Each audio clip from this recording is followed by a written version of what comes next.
so many reincarnation stories, but it's always interesting when it has to do with a celebrity because that's what I talk about. So today we're going to talk about the little 5-year-old boy who says he's Princess Diana reincarnated. So all started when the little boy was 2. Someone gave his mom a card with Princess Diana on it. Previous to this, they had never talked about Princess Diana. When he saw the card, he pointed to it and said, "Look, that's me when I was a princess." At first, they didn't think anything of it. They thought he was just being clever. But as time went on, he has so much info on Diana that they never knew. And when he would see Prince Harry and Prince Charles in pictures, he would say, "Those are my sons," and kept referring to them as my children, my sons. They showed him a lot of different pictures of different castles, but he pointed to the correct home of Princess Diana. Then he said something about unicorns, and there was a room that had unicorn, I guess, wallpaper or whatever. He said, "One day I was a princess and then there were sirens and then I just wasn't a princess anymore." He also talked about his little brother John, which he didn't have. But after lots of research, they found out Princess Diana had a little brother who had passed away as an infant named John. There's so many similar stories like this, so follow for more.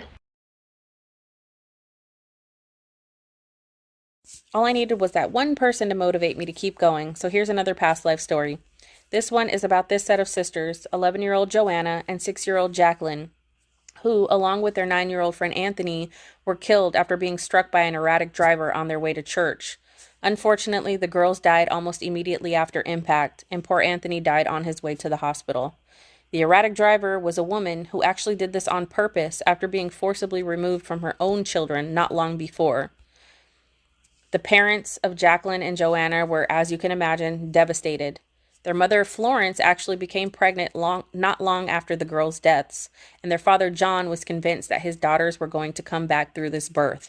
He said that his wife was going to have a set of twins, and they were going to be the reincarnated girls, Jacqueline and Joanna. Florence was like, "Yeah, right." One, they were devout Catholics. She did not believe in reincarnation at all. There was also no history of twins on either of their families. And the doctor was telling her that this was a single birth. So she didn't believe anything that her husband was saying, whatever, brushed it off. Well, 9 months later, she gave birth to a set of twins, a set of twin baby girls. Meet Jillian and Jennifer. When the girls were just 3 months old, the family actually relocated to another town east of where they were currently living. And when the girls were about 4 years old, they moved back to the town that they were born in, the same town that Jacqueline and Joanna were killed in. When they got back to this town, Jennifer and Jillian started pointing out landmarks that they had never seen, but they were naming them off like they remembered them, including the school that Jacqueline and Joanna had gone to, as well as their favorite playground that they loved to play at. Shortly after this, they started asking Florence if they could have their toys back as if they owned them.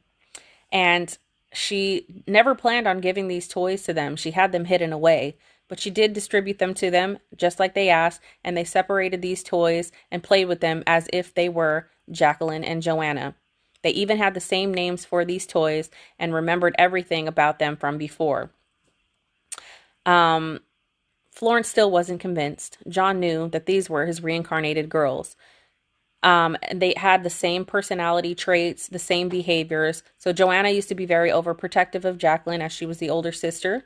And they had those same traits in them. Even though they were only 10 minutes apart, the older one would act as she was much older.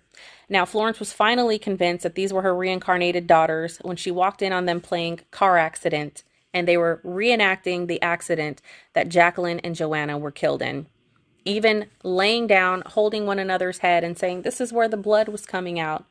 Do you think that these were her reincarnated daughters?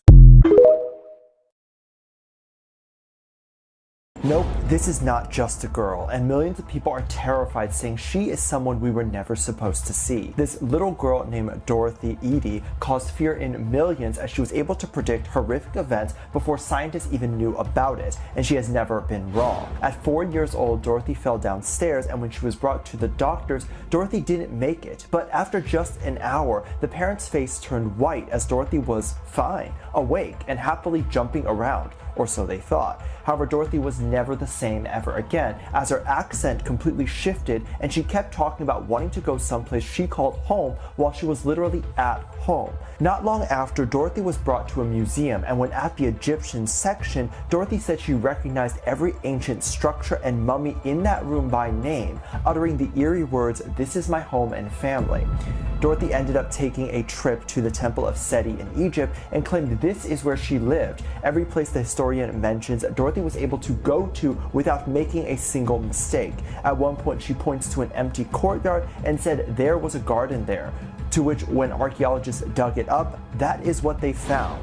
Many historians worked for years trying to disprove how Dorothy knew everything, and not a single one of them has been able to do so. So do you think she is reincarnated? This is happening to him.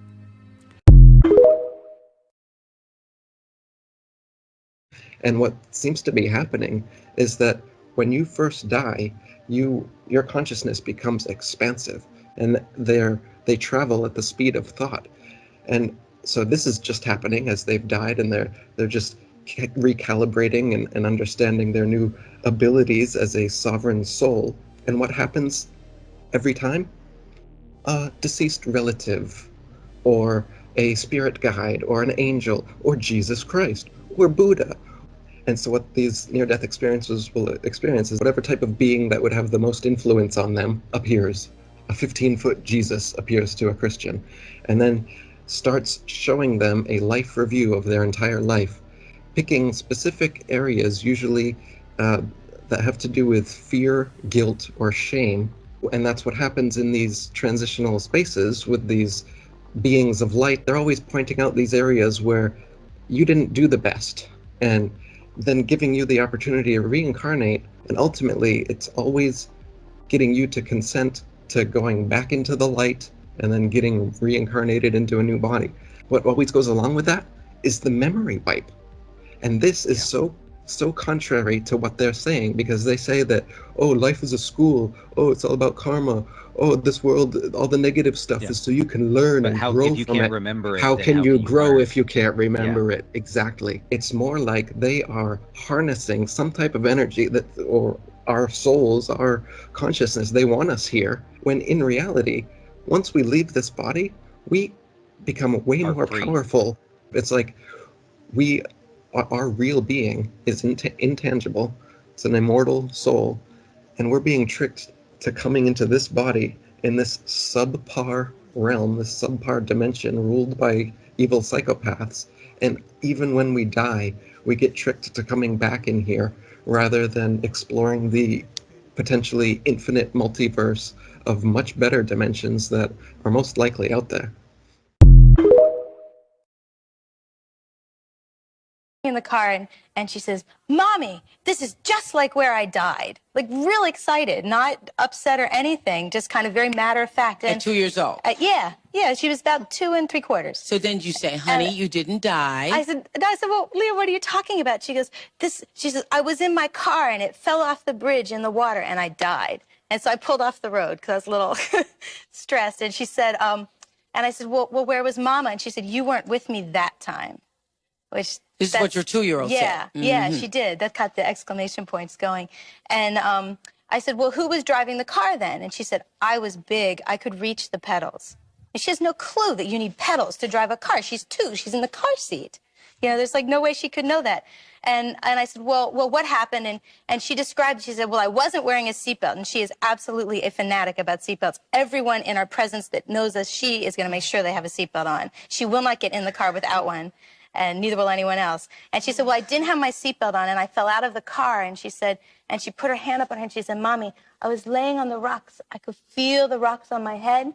And she said, and see the shiny bridge. And she points up. She's looking up. And she says, see the shiny bridge and the bubbles going up. She could see the bubbles. And she has she has never seen television at that point in her life at all. And how would she have any knowledge of bubbles rising? You know, she doesn't swim. She doesn't put her face in the water. And she said, I could see the bubbles going up and see the sun on the bridge through the water. This is what your 2-year-old told you? Yeah.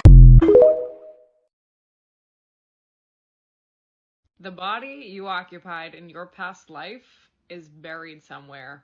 Believe it or not, but this is true. Hi, my name is Yanisha, and I am a psychic medium. I was told when I was pregnant with my 4th child that I have a family member that left a while ago, and they will be reincarnating on Earth, but within my baby's body. I was asked if I could find out who it was, and I was told no. This is a gift for me honoring my spiritual journey, advancing in my gifts, and showing my gifts to the world and helping them all heal as well.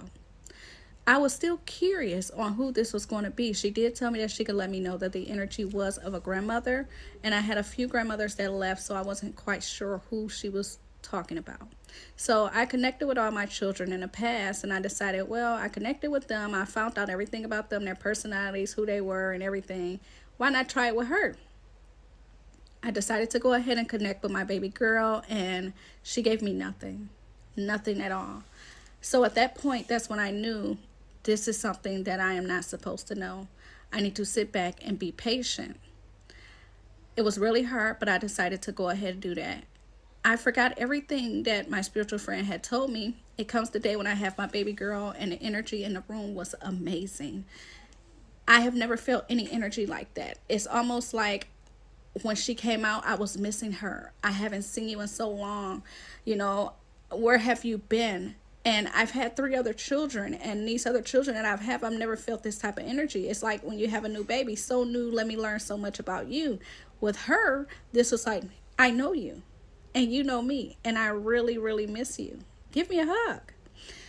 It was so strange, and the energy was very strong. So when I decided to finally go ahead and post a picture of my baby girl, everyone was saying how angelic, how her energy was out of this world, how they could not explain anything of how, like, who is she? People would say how my great grandmother, that she looked like her, and I would get those things, and I'm like, you know, she do. My baby girl was supposed to have been born in December, and this being my 4th child, we thought that she was going to come a little earlier. No, she actually stayed in there longer, and I didn't have her until January 3rd. I did not connect the dots at first. As I said, I forgot about what my spiritual friend said. My great grandmother that passed away, that was like a mother to me. She took care of me, everything I knew. She taught me. She passed away in 2015, and it crushed me. When she left this earth, it was like a part of me left. But she left at 90 years old, and I understand I had to accept that this was the way that life worked. But ultimately, just like many of us, I just was not ready. I was not attuned into my spiritual gifts or had my awakening until 2018. So I was not aware that I could connect to her, because prior to that, I was a Christian, and we aren't taught those things. If anything, we are taught to fear that, stay away from those things. When I had my spiritual awakening in 2018, that's when it was a game changer. I was able to connect to her and to so many more people. So I was able to connect to my grandmother all the time in the astral realm. Whenever I was ready, I went to sleep. And, you know, once you get the hang of this, you could go anywhere you want in the astral world. And my choice was always to go to my grandmother, and, of course, some other places, sometimes some past lives or things of that nature. But we could talk about that in a different topic. I started to wonder why she waited to come into January, but I still wasn't connecting. It wasn't until everybody else was saying things. Fast forward now, I decided that I wanted to go ahead and connect with my grandmother. I realized I had my baby girl. I haven't saw her in an astral plane in a while. When I go to sleep, you know, I haven't talked to her, I haven't communicated her. I needed to talk to her last night. So I'm super emotional because this just happened, literally. I talked to her. I went to sleep, set my intentions to talk to her last night, and I got nothing. That never happens with me. Whatever I set my intentions with, I go, I travel. I'm very gifted. I understand how my gifts go. I got nothing. So I woke up super emotional, and I connected to my spiritual team and asked them, what is going on? Why haven't I spoken to my grandmother? Why haven't I seen her? I need to hug her. I miss her. And they told me, she's right there with you. Well, yes, I know they're all here with me, was my thought. And they said, take a look at your babies. She chose to be there with you. I still was not understanding what they were saying by that. So she chose to be here with me, so I said, wait, are you saying that she's here physically? They said she chose to be there in a physical form with you. She chose. Then this is when things are getting much deeper, because I've never experienced this before in this lifetime anyways. So she chose to be here with me, and they said to check out your babies. I have a 3-year-old and I have an infant, and I said, okay, well, is it my baby boy? And they said no, which I kind of figured it wasn't him. I didn't feel that type of energy. I said, is it my baby girl? And immediately started to click. My great grandmother was born in January in 1925. She also left this earth in January in 2015. My baby girl was supposed to have been born in December. She decided to wait and stay in the oven a lot longer. And she came in January of 2023. She acts like my grandmother. She gives off the energy, and you know baby girl has been here before. I immediately started crying because it started connecting. And that's when I started to remember what my spiritual friend said. It all started to connect. And I said, wait, was this her? The person that I needed, the person that had left me, and I didn't know what to do. I feel so lost. Is she really here with me? After I got done crying and connecting everything and just confirming it, knowing that this is her, I decided to get up and grab my baby girl. When I grabbed my baby girl, I decided to go in there and grab the picture of my great-grandmother. I've never showed it to her before. She's 11 months old now. She just turned 11 months old on the 3rd. I showed a picture not thinking I'm going to get much of a reaction because, I mean, she's a Capricorn. She don't react much. If she don't understand or know what she's looking at, don't expect nothing from her. If you know how Capricorns are, that's it. She's always straight-faced it most of the time. So immediately when I pull this picture out, she lights up and she starts smiling. I've never showed her before. And I'm like, okay. Then she takes her baby hand and she starts to rub against across her face on the picture. And she kept doing it. And I'm just like, okay, Anisha, wait, let's see what's going on. My baby grabs the picture with her little baby hand and she puts the picture on her mouth and kisses it. At that moment, I lost it. I said, this is my great grandmother. I've been needing a hug. I've been needing a kiss. And you're telling me you're right here. But now it's at this point to wait, how does this work? Because now you're my baby girl. You chose to reincarnate. You chose to reincarnate and come back here with me. You chose to be that gift for me. Do you know how grateful I am? Now I have to get used to it because I know when I go to bed, I can always go and visit my grandmother. I could talk to her when I needed to. She always I seen some stuff. She taught me to sing stuff. She taught me things physically, mentally, and spiritually when she was here. And she continued to do that when she left. To know now that she continued to come back and reincarnate and be my baby girl and give me the ability to raise her, to take care of her, has had me just, I've learned this today. I've been emotional. I've been crying all day because I'm very, very grateful. My baby girl is 11 months. She has her personality. She has everything about her. You know, let me know if you would like to see some pictures of my great-grandmother and some pictures of her. It is mind-blowing. The energy and everything is just mind-blowing. This is her. So yes, a body that you occupied in a past life is here on earth. I am a living witness. My great-grandmother that died at 90 years old in 2015 in January, and she was always also born in January, she decided to come back and be my baby girl and be born in January again, but of 2023.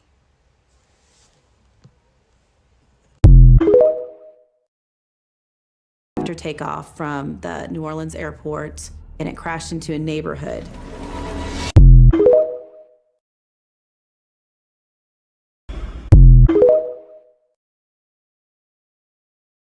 YouTube channel in the bio.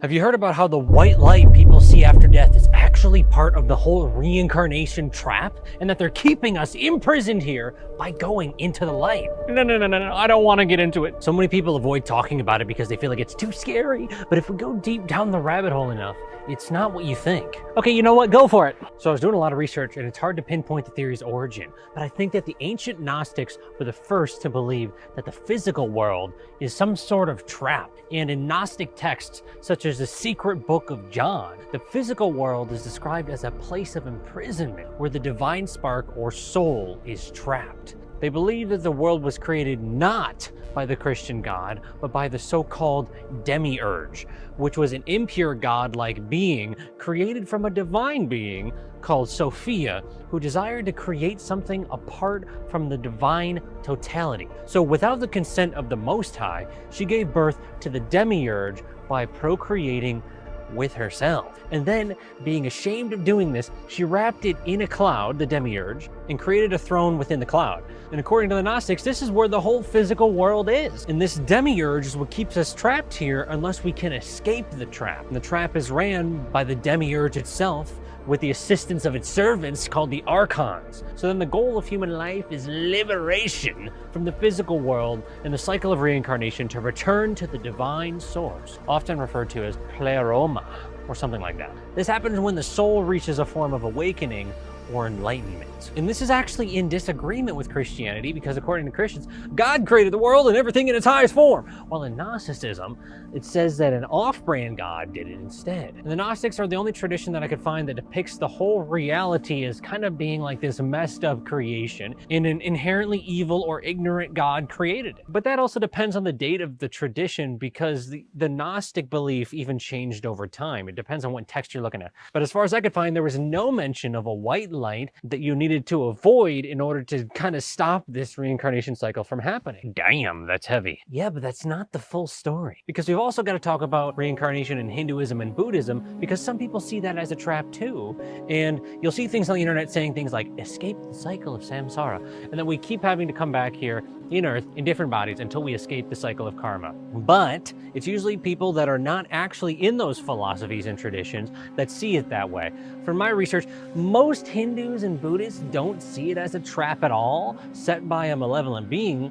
There's no way that happened. Yeah, the whole trap thing is not really relevant, but it's more seen as a natural process driven by ignorance, desire, and the effect of one's actions or their karma. And in one of their holy books, the Bhagavad Gita, it reads, "One who knows the transcendental nature of my appearance and activities does not, upon leaving the body, take his birth again in this material world, but attains my eternal abode, O Aruna." Excuse me, you probably scoffed that pronunciation. And the context of this is that it's Krishna explaining to Aruna that understanding the divine nature of life and activities can lead to liberation from the cycle of rebirth, implying that the knowledge and understanding are key to transcending the cycle of reincarnation, which is interesting because it hints at the same thing that the Gnostics did, the same things that they thought the same things, which is that having some form of enlightenment stops the cycle of reincarnation. But these differ from the Gnostics because there's not an inherently evil or impure God at all that created the physical world, according to the Hindus and Buddhists. Also, in these traditions, there's no mentions of not going into the white light and that you can somehow escape the cycle of reincarnation by not going into it. So this white light trap thing doesn't seem to be anything that is rooted in ancient tradition. But hold on, let's go to a different part of the world. I'll paint the picture for you. In ancient Greece, Plato, 400 BCE, he wrote a book called The Republic, and it's something called the myth of air, which is a tale of souls being reincarnated on Earth after choosing their next life.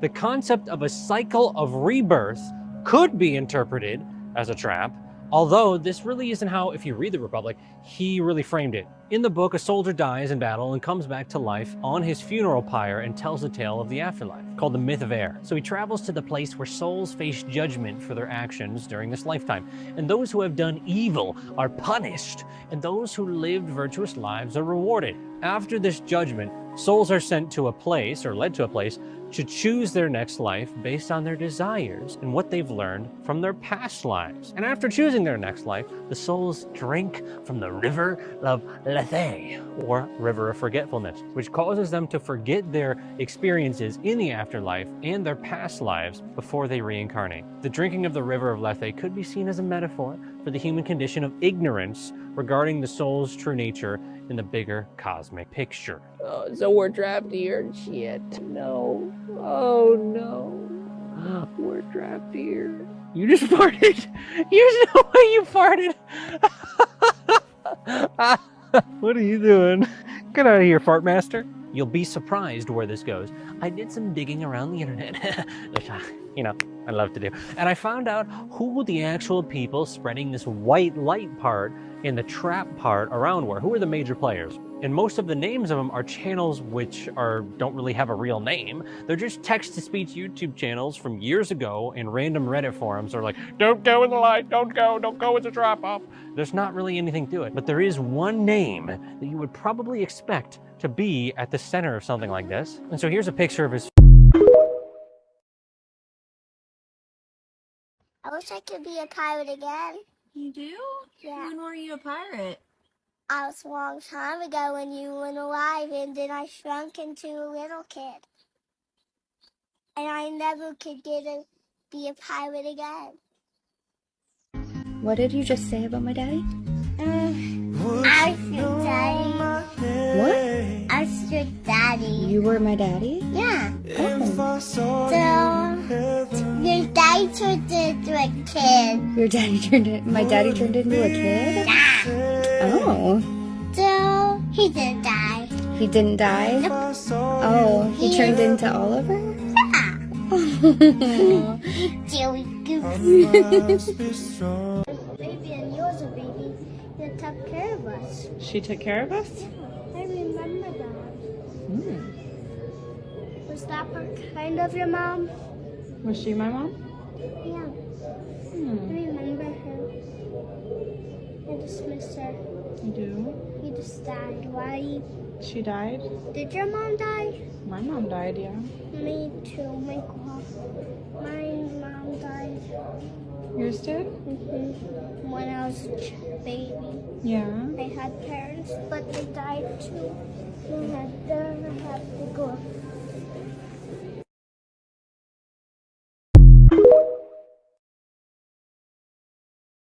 So this is one of the stories that really got me in the reincarnation, and I know for a fact that this stuff is true. So I was watching the story of this little boy. He was actually born a white little boy, and he kept telling his mom that he liked jazz, so I guess he enjoyed jazz music. And also he kept telling his mom that he died before, and when he in his previous life he was a black woman. And then his mom started, questioning stuff, and eventually she started believing her son because there are certain stuff that he was doing that he couldn't have known about. So this is why, like, I think that parents should believe their children, because children are like little human, like little adults. Anyway, so for example, with me, like, I would go to my nieces and nephews and ask them how I look and if I should go out looking like this, because kids will not lie to you. They will tell you the truth. Anyway, so then she ended up finding the story of a woman who jumped out of a window, a black woman who jumped out of a window. And I think it happened in Chicago, where there was a fire in the house and she jumped out of the window and she died. And come to find out, she actually found his family, or her family, in Chicago. And indeed, they were able to meet up and had the little boy do some tests with different pictures, and they had a picture of the lady, and the lady actually enjoyed playing the piano, and I think the little boy was learning to play the piano or something. But everything that the lady liked, he liked. So then they put a bunch of pictures in front of him so he can pick which one was her, and they put like a bunch of different ones, and then they put one of her, and he went and picked the exact same picture. He was saying that I know this picture look familiar, and da da da. He was basically saying because he knew. But as a child, of course, it did take him a little while to pick the picture, but he picked the exact picture. The first picture he chose was of the black lady who basically jumped to her death after being stuck in a burning house, and she ended up dying. But eventually she left his body, because sometimes I think the person, the soul, can leave your body. So eventually she did left his body, so now he's just a little boy again, so he can grow up and be his own person. But she was born with him. It's weird. And she was like a black woman. And when the mom asked him, what color were you? He says, black, duh, as if like his mom is supposed to know that he was black, which to me was so fascinating. That story was actually what really got me into really searching. I've always had questions about reincarnation, but that story had me searching, and that's when I came across Dolores Cannon and Never Got Her and all that other stuff. So I've been like in the rabbit hole of that for the longest now, and that is the reason why I do believe in reincarnation. Anyway, that's a little story that I want to share with you guys, because that's what really got me really, really, really getting into reincarnation. And at this point, I believe any and everything about it. So I know I have told this story of my daughter telling me she had another mom before me, but now I have the story. When she was 5, she told me, let's pretend that you're my real mom. I was like, I am your real mom, like biologically. She's like, no, silly. You're my new mom. My real mom died a long, long, long time ago. And then I came back, and now you're my new mom. So like a year or so ago, I questioned her, like, do you remember that family? She's like, yeah. I said, okay, tell me some details. Like, what happened? How'd you die? And she's like, my dad's name was Samuel. I can't remember my mom's name, but it kind of like ended in like Tina, maybe like Christina, Valentina, something like that. She said, I died in 1942 in a car accident. We were turning left, and I was sitting all the way on like the right side, the passenger side. And she had a brother and a sister, and they were sitting middle and outside. Not outside, driver's side. And they turned, but they didn't see that a vehicle was coming, and the vehicle hit her side and killed her and her mom because her dad was driving. So I know not to just like take a child's word for what it is, but like I do like note it and move on. So I went to my phone, typed all those details. That way, like, she's making this BS up. I'm gonna catch her in a lie. I want to say like last year, like she's 9 now. So I asked her probably last year, when she was 8. Do you remember the story about like your past life? Do you remember any of it that you told me? And she was like, yeah, I remember some stuff. It's still kind of fuzzy, but yeah, I remember. Mind you, over a year has passed since that story. So I go in my phone notes and I look over it and then I ask again, like, what do you remember? Knowing damn well she ain't gonna remember that. She said, I died in 1942 in a car accident. We were turning and a car hit my side of the car. And I died and my mom died, but my dad and my brother and sister lived. So I said, why didn't y'all have seatbelts on? This kid looked at me and said, there were no seatbelts back then. What? Like, take it how you want. She ain't making that shit up. She's not. I mean, you can say she was, but she's not.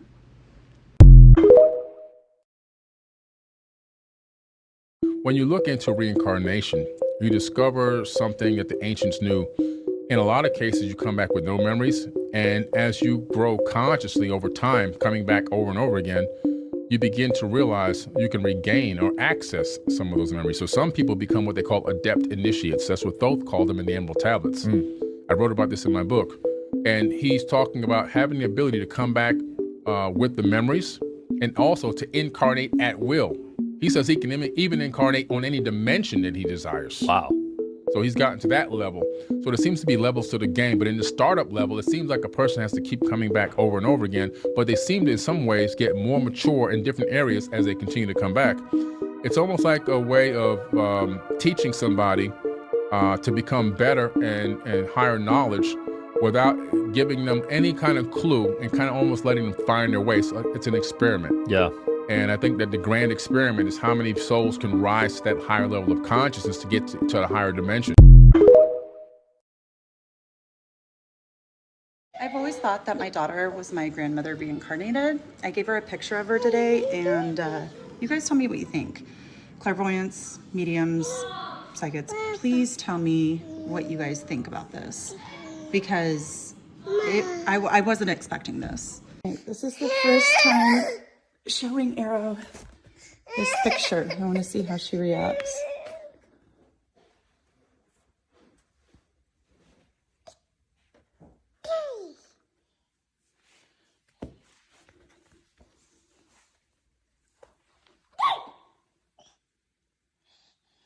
Who is that?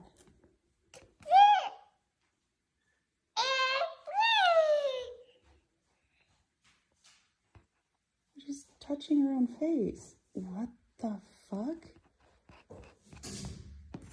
Is that you? Arrow, who is that? Why were you just touching your own face? Oh, back up a little bit. Oh, now I know that. That's my grandma. Yeah, your grandma. She's also this. Why were you just touching your own hair? Is that yours?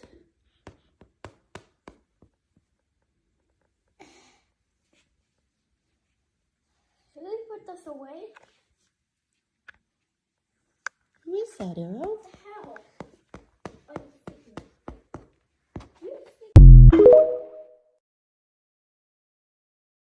These people you see in this video believe that this boy right here is a reincarnation of a supposed god that passed away 13 years ago. And the person they supposedly believe he's a reincarnation of is this guy right here, Satya Sai Baba.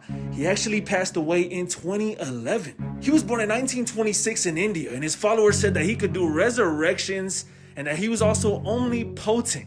But his doubters said that everything that he did was fake and not supernatural. But apparently that last guy, Satya Baba, was a reincarnation of this guy, Sai Baba, that passed away in 1918. And this is the boy they believe is the new reincarnation of Satya Baba.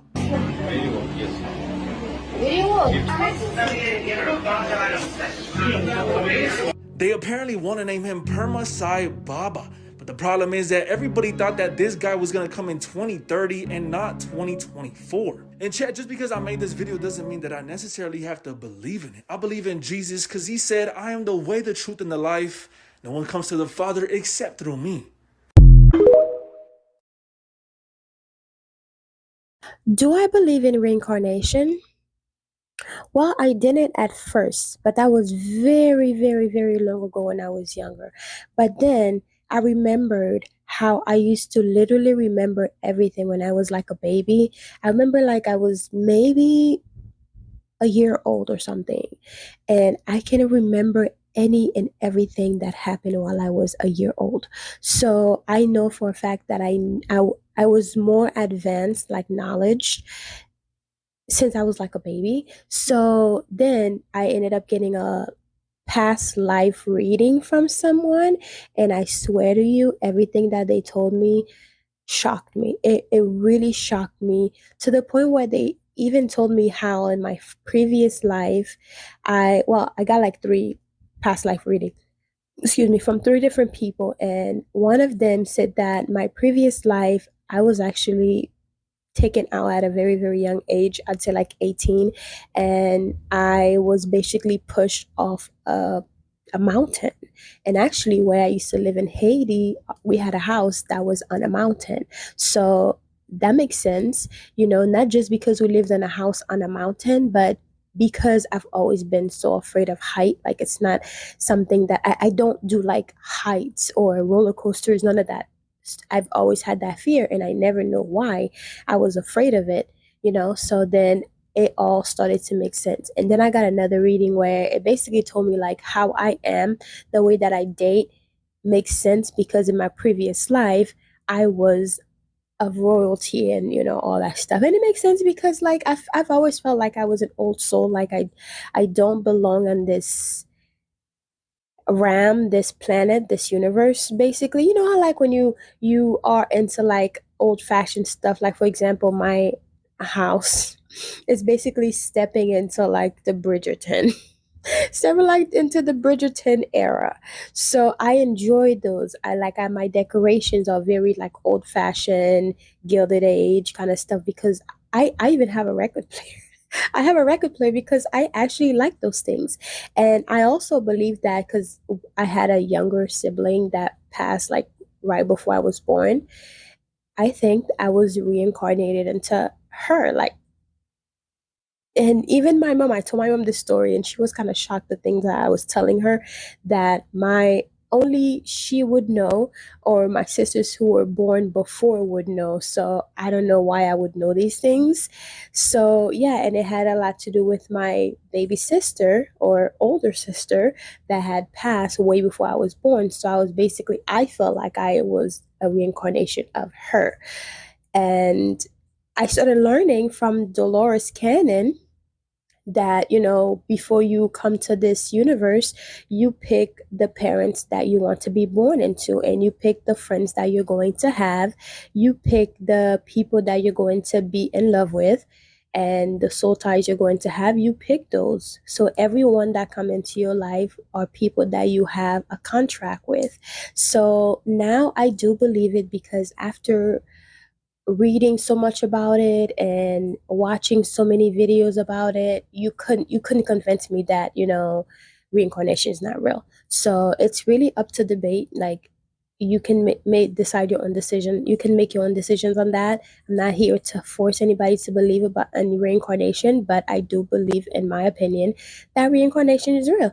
And it's not something like in my culture, it's not something that they really believe or we really believe. But, you know, a lot of times you just have to do your own research, because a lot of things that we believe in, I had to do my research and read about why we believe in that. And also the things that we are afraid of, I had to redo my research to why we're afraid of those things. And now the fear is gone, because when you realize that the reason why you're afraid is not really a very good reason, it's only because you don't know the stuff. That's why you're afraid of it. So then once I learned that, everything just became so much easier, so much nicer. And yeah, so yeah, I don't know. I don't know. You can decide your own thing. You let me know what you think about reincarnation. But after seeing all of the stories and after getting so many, my 3 past life readings, which resonate with me so much, so well, and those were like professional readers, I knew that reincarnation is a real thing. And it's beautiful when you learn about it, honestly. So anyway, I hope to see you guys in the next video.